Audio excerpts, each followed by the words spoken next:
Hello students, today we will learn about law of mass action. In 1864, two Norwegian chemists Cato Guldberg and Peter Weiss gave their famous law, that is law of mass action, according to which the rate of a chemical reaction is proportional to the product of the active masses of the reactants.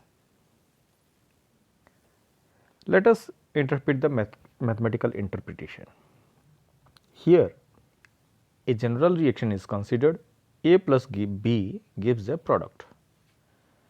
According to law of mass action, rate of reaction is proportional to concentration of both the reactants, that is concentration of A multiplied by concentration of B, which is equal to K into molar concentration of A into molar concentration of B. Here K is the velocity constant. Let us consider another general equation, that is 2A plus 3B gives the product. Then according to law of mass action, these will be the equations. The rate of reactions is proportional to concentration of A square and molar concentration of BQ. Let us consider one more general equation, that is AA plus BB gives the product. Then according to law of mass action, rate of reaction is proportional to molar concentration of A raised to the power A into molar concentration of B raised to the power B.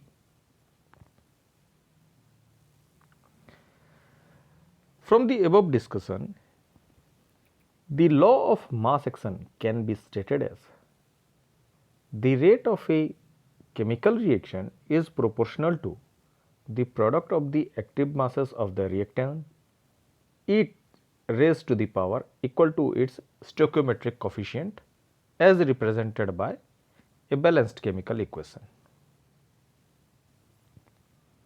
Now let us learn about law of chemical equilibrium. It is nothing but the extension of law of mass action.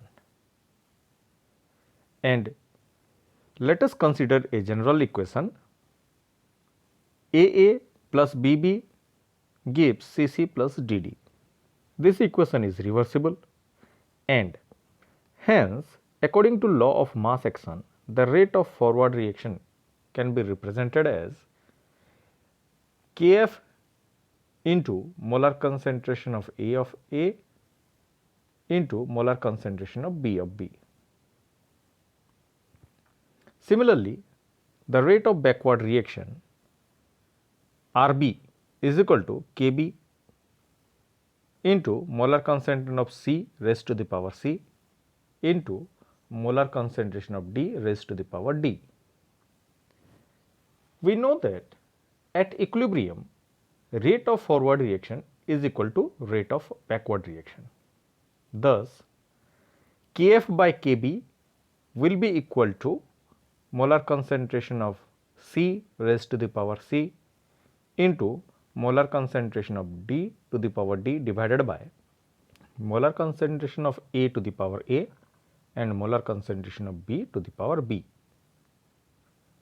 which is equal to a constant, that is Kc. Kc here is equilibrium constant.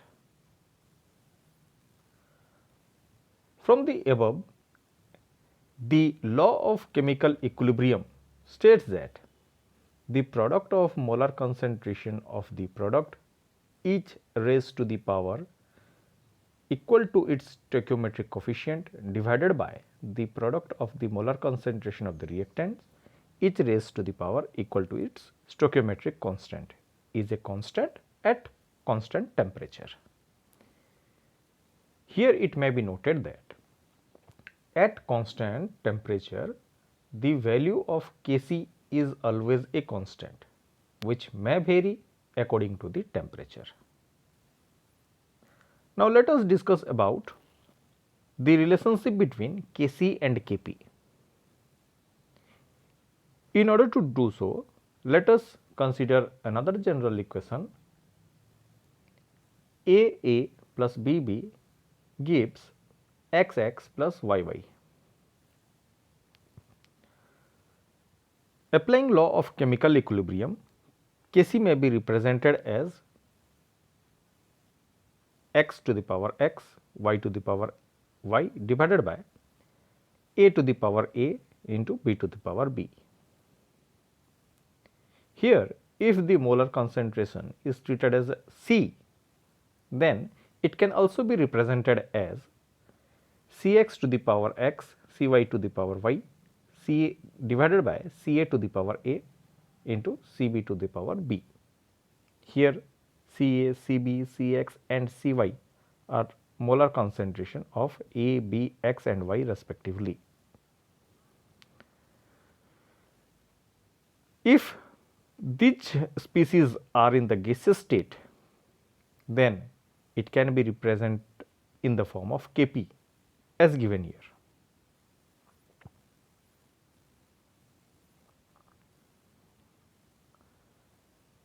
If the gases are assumed to be ideal, then we know that according to ideal gas equation, Pv is equal to nRT, or it can also be considered as P is equal to N by V into RT. We know that N is the number of moles and V is the volume. Thus, N by V can be treated as concentration of the solution, where number of moles per volume of the solution.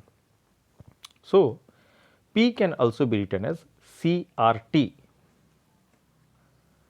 Thus, for the gases A, B, X and Y, we can write PA, PB, PX and PY in the following form.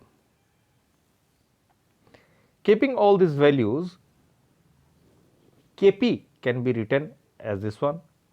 By deducing the equation, it can be clear that Kp is equal to Kc into RT del N. Here del N is nothing but the number of moles of the product minus number of moles of the reactant. When the number of moles of product and reactants become equal, then del N value becomes 0 and hence Kp will be equal to Kc.